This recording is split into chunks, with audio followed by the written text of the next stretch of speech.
Le crépitant du terroir, la fraîcheur d'une recette d'à peine 40 ans.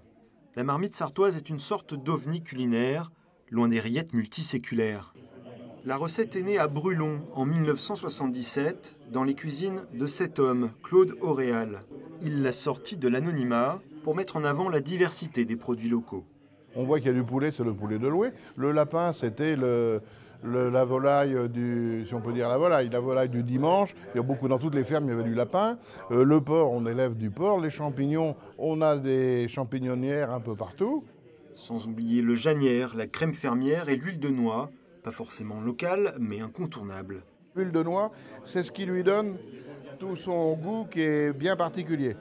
Au fil des années, la recette s'est affinée, sa singularité revendiquée.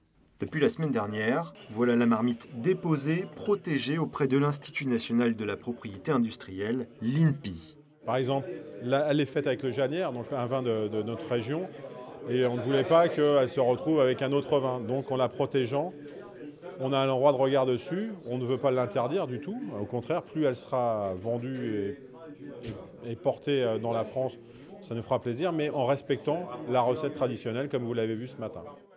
Mais pour que la marmite continue à bouillir à travers les années, elle devra entrer durablement dans les foyers. C'est l'autre mission de l'association des 19 bonnes tables. Les chefs commencent à s'y atteler, en toute objectivité bien sûr. Excellent. Produit du terroir, excellent. Poulet de Loué, lapin, petit chou, c'est excellent. Je la recommande à tout le monde.